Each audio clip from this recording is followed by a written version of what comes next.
Assalamualaikum warahmatullahi wabarakatuh.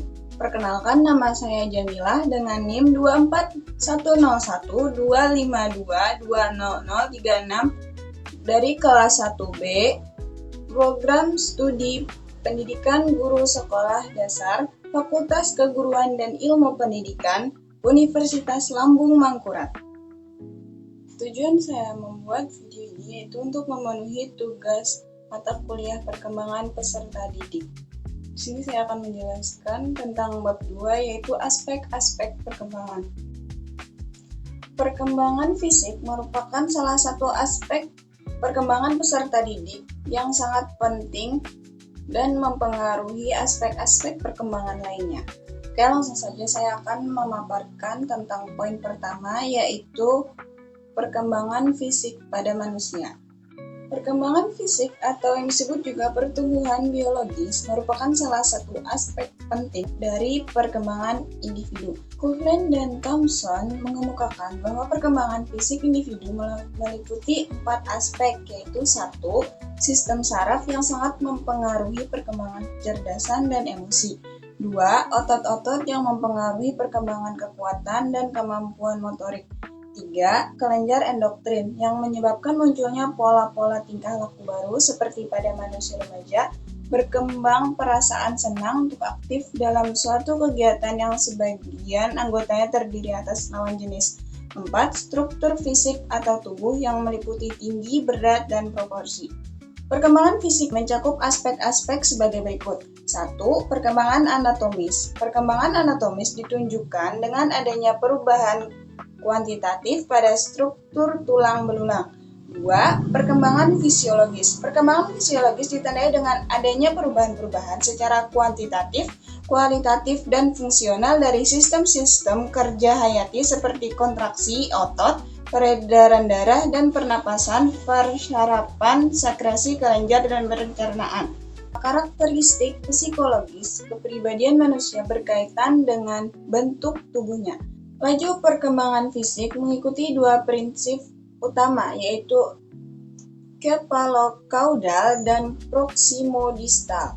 Perkembangan dengan prinsip kepalokaudal berjalan dari bagian kepala menuju ekor dan kaki. Adapun proximodistal berjalan dari bagian tengah menuju ke tepi atau tangan. Aspek fisiologi yang sangat penting dari kehidupan manusia ialah otak. Otak dapat dikatakan sebagai pusat atau sentral perkembangan dan fungsi kemanusiaan. Lanjut ke poin yang kedua, yaitu karakteristik perkembangan fisik peserta didik. 1. Keadaan berat dan tinggi badan anak usia sekolah. Pada usia 6 tahun, tinggi rata-rata anak adalah 46 inci dengan berat 22,5 kg. Kemudian pada usia 12 tahun, tinggi anak mencapai 60 inci dan berat 40 hingga 42,5 kg. 2. Perubahan fisik. Pada masa pubertas ini terjadi perubahan fisik secara dramatis atau growth spurt, percepatan pertumbuhan, di mana terjadi pertumbuhan dan percepatan pertumbuhan di seluruh bagian dan dimensi fisik, baik pertambahan berat dan tinggi badan, perubahan dalam proporsi dan bentuk tubuh, maupun pencapaian kematangan seksual. 3. Proporsi tubuh. Perubahan-perubahan dalam proporsi tubuh selama masa pubertas juga terlihat pada perubahan ciri-ciri wajah, di mana wajah anak-anak mulai menghilang, seperti dahi yang semula sempit sekarang menjadi lebih luas, mulut melebar, dan bibir menjadi lebih penuh. Di samping itu, dalam perubahan struktur kerangka, terjadi percepatan pertumbuhan otot, sehingga mengakibatkan terjadinya pengurangan jumlah lemak dalam tubuh. Perkembangan otot dari kedua jenis kelamin terjadi dan cepat karena tinggi meningkat. Akan tetapi, perkembangan otot anak laki-laki lebih cepat, dan mereka memiliki lebih banyak jaringan otot, sehingga anak laki-laki lebih kuat daripada anak perempuan. Poin ketiga yaitu implikasi genetik lingkungan dan otak terhadap pendidikan. Beberapa hal penting yang perlu dilakukan guru dalam menyikapi pengaruh genetik dan lingkungan bagi perkembangan anak yaitu 1. Memahami dan menghargai perbedaan-perbedaan individual anak. 2. Menyadari bahwa sebenarnya faktor lingkungan mempengaruhi setiap aspek perkembangan. Faktor-faktor lingkungan dapat mempengaruhi perkembangan anak melalui banyak cara, seperti melalui layanan pengajaran dan bimbingan. 3. Mendorong siswa menentukan pilihan-pilihan sendiri untuk meningkatkan pertumbuhan. Selanjutnya saya akan membahas tentang perkembangan otak. Perkembangan otak merupakan salah satu aspek perkembangan fisik peserta didik yang sangat penting dipelajari dan dipahami oleh orang tua, guru, dan calon guru. Hal ini karena otak menjadi penentu utama keberhasilan proses pendidikan. Dengan kata lain, susunan dan cara kerja otak sangat mempengaruhi kecerdasan seseorang. Otak adalah sebuah sistem biologis manusia yang sengaja diciptakan Allah Subhanahu wa Ta'ala untuk mengindra dunia dan sekaligus memberikan berbagai tanggapan terhadapnya. Otak ada untuk mengoptimalkan perilaku sehingga tubuh mampu menghadapi tantangan dan kesempatan yang datang setiap saat. Pada saat yang sama, otak juga membangkitkan kewaspadaan. Jadi, otak lebih dari sekedar suatu gumpalan keriput dalam tengkorak manusia, tetapi sesungguhnya otak menjalar ke seluruh tubuh. Meskipun otak hanyalah suatu organ dengan berat sekitar 1,2 kg atau 2% dari berat seluruh tubuh, tetapi ia mempunyai peranan sangat penting dalam mengendalikan seluruh fungsi tubuh lainnya, seperti mengingat, konsentrasi, mengantuk, berpikir, emosi, tingkah laku, dan sebagainya. Otak adalah organ yang paling kompleks yang pernah dikenal di alam semesta ini. Otak adalah satu-satunya bagian tubuh yang paling berkembang dan secara otomatis dalam mempelajari dirinya sendiri. Otak adalah organ yang apabila dirawat dan dipelihara secara baik dan teratur dapat bertahan lebih dari 100 tahun. Otak dapat dibentuk dan terus-menerus berubah dalam jangka milidetik demi milidetik, menurut pengalaman hidup masing-masing. Sama halnya dengan aspek-aspek perkembangan lainnya, perkembangan otak juga dipengaruhi oleh interaksi hereditas dan lingkungan. Perkembangan otak mulai terjadi sejak masa pranatal atau dalam kandungan, yakni kira-kira 25 hari setelah konsepsi. Pada masa awal perkembangan ini, otak terlihat baru seperti sebuah tabung yang tidak rata dan sangat halus. Tabung-tabung halus berisi sel-sel dan kemudian membentuk kantong-kantong atau ruang-ruang. Ruang-ruang terbagi menjadi 3 ruang, yang menjadi otak depan, otak tengah, dan otak belakang.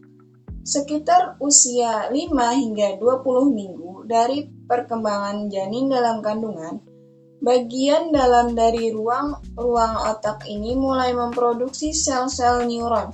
Sel-sel neuron ini bertanggung jawab mentransmisikan informasi dan membuat manusia mampu berpikir secara cerdas. Jumlah sel-sel neuron ini akan menjadi semakin bertambah banyak seiring dengan terbentuknya hubungan-hubungan baru akibat dari masuknya informasi ke dalam otak. Ketika sebuah informasi masuk, maka segera terjadi kontak dan hubungan antar sel saraf.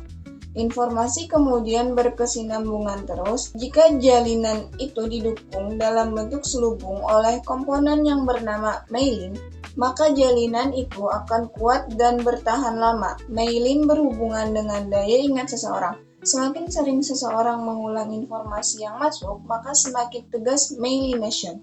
Jadi, yang dimaksud dengan myelination adalah suatu proses di mana sel-sel urat saraf ditutup dan dibungkus dengan suatu lapisan sel-sel lemak. Proses pembungkusan sel-sel urat saraf ini berdampak pada peningkatan kecepatan informasi yang bergerak melalui sistem urat saraf. Proses myelination ini berlangsung pada tahun-tahun pertama. Perkembangannya terus berlanjut pada masa anak-anak, remaja, dan dewasa awal.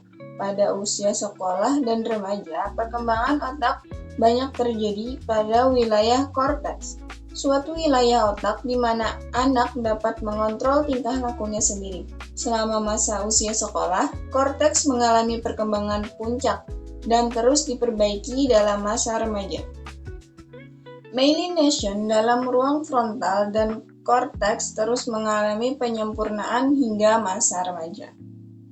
Selanjutnya, saya akan membahas tentang implikasi perkembangan otak terhadap pendidikan. Otak anak memang mempunyai kemampuan besar untuk menyusun ribuan sambungan antar neuron. Namun, kemampuan itu berhenti pada usia 10 sampai 11 tahun jika tidak dikembangkan dan digunakan. Oleh sebab itu, untuk terus meningkatkan kemampuan kognitif anak, proses pematangan otak harus diiringi dengan peluang-peluang untuk mengalami suatu dunia yang makin luas. Seiring dengan bertambahnya usia anak, proses pembelajaran seharusnya lebih mendorong anak untuk mencari dan meneliti apa yang dikehendakinya, baik di museum, rumah, dan sekolah, di buku-buku, majalah, dan gambar, serta di alam sekitarnya, sehingga ia memperoleh apa yang dikehendakinya. Sebaliknya, proses pembelajaran harus jauh dari upaya menjejalkan pengetahuan ke dalam otak anak.